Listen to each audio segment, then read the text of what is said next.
Hey, how's it going, everybody? It is TJC back here with another one of these videos where I want to just talk about all of the weapons in Advanced Warfare over this past year, like with the updates that have happened and what they are now, and pretty much where they stand as just a weapon on this Call of Duty game. Because in less than a month, the Black Ops 3 is coming out, guys, and I'm going to be playing the fuck out of it. And this, as if the same thing happens with every other Call of Duty title, and pretty much what I think will happen with just Advanced Warfare as far as people see it, like with how many people complain about it, it's definitely not going to be as played as much as, any other thing. So people will come back to this game. I really think so. I think that I have really good things to say about Advanced Warfare, but there are a lot of things, or just a few things that bother me, but they make big deal, like game changers to me. But enough of that. I wanted to get going here and talk about the submachine guns. And just as I said, I'm on PlayStation 4,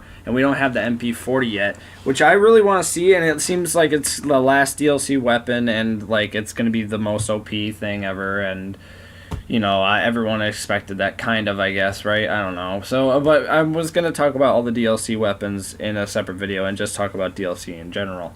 But here we go. We'll start off with the KF5. When I started playing the game, I used the KF5 a little bit. And over the course, I got in the Breakneck and the Royalty, so I have both of the Elite variants. So I've fucked around with this weapon quite a bit. I've used it up and down. And the KF5, where it stands now, it's okay. But everyone uses the ASM one, obviously, and right now it's just an okay weapon, no matter what variant you really use. I think that the Breakneck is the best because it has the fastest fire rate. I think that the Spanner or the Royalty here, for instance, is not nearly as good. So, and then like for which variants are the best, like it's just like it's an okay weapon. At the beginning of the game, it was ruling, or it was ruled kind of like one of the best, but now after the patches and stuff that have happened to submachine guns, it's no longer the best. And now we're going to the MP11, and what to say about the MP11?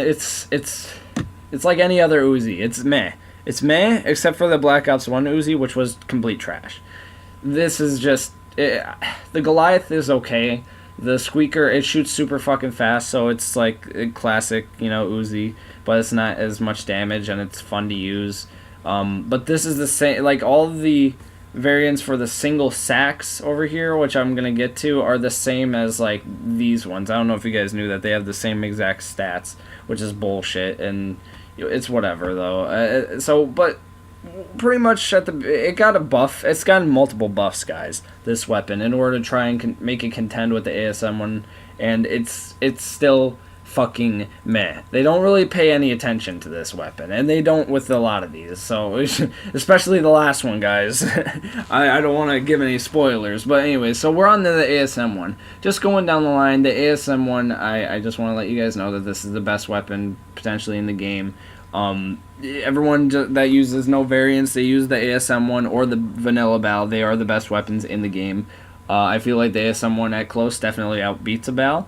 Of course, but dude, the regular ASM one, it is 3-shot kids from like long ass ways away, and I don't even know if they use advanced rifling or not. Like it's just bullshit, this weapon, honestly. And in the end, with all like the nerfs and the buffs and stuff, this gun still ruled one of the best. And the magnitude, this is probably one of the best variants in the game, and you need 100 kills to get it. And then the Speakeasy, along with the Insanity, are probably the two most OP weapons or variants. If you want to call a variant OP, those two are the most OP in a way. So the Strider, it used to be good, but not anymore, not at all, like the Speakeasy in a way. And then the Rigger doesn't even move. All these, I can go on and on about the Speakeasy. Pretty much start to finish, best weapon in the game, it looks like, and it's been a good one. It's like it's a Thompson, pretty much. It's nice. So SN6, what do we say about this? I've used this multiple times. I've used the third for a while, and I used the money because I got it like right before I got the third a while ago. But I like this gun. I really do. It doesn't get as much love as it needs to. The ASM one is much better though. By all means, it's just obvious, and it's whatever. But looking at it from an overview, I think that's gotten buffs and now it's okay. But it's still is still meh. It's honestly still meh. And saying that is kind of hurts, but it's okay. Like, the third is definitely the best variant out of all of them. But this is the vanilla one is still okay. And then we go to the SAC 3s. Now, we're at the start of the, like, where the game came out. They were just akimbo ones, and that caught me by surprise when I tried to use it. And what's it called? I was kind of disappointed by that, because it looked like it would be like one of the funnest weapons to use on there, because it looks like a vector, right?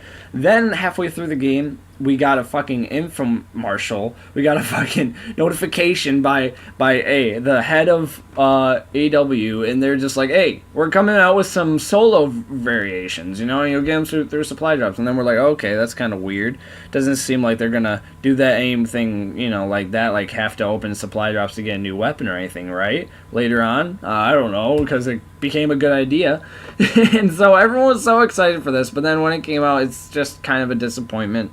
They don't hold it like a vector. It's still held with one hand, and like I said, it has the exact same stats as the MP11, no matter what variant you look at. And then we go to the AMR9, probably the best, you know, that can probably beat the ASM1. No, I'm just kidding. This gun has gotten no love, it seems. This is like the stepchild of the fucking submachine guns. This gun has been hated. No one likes it.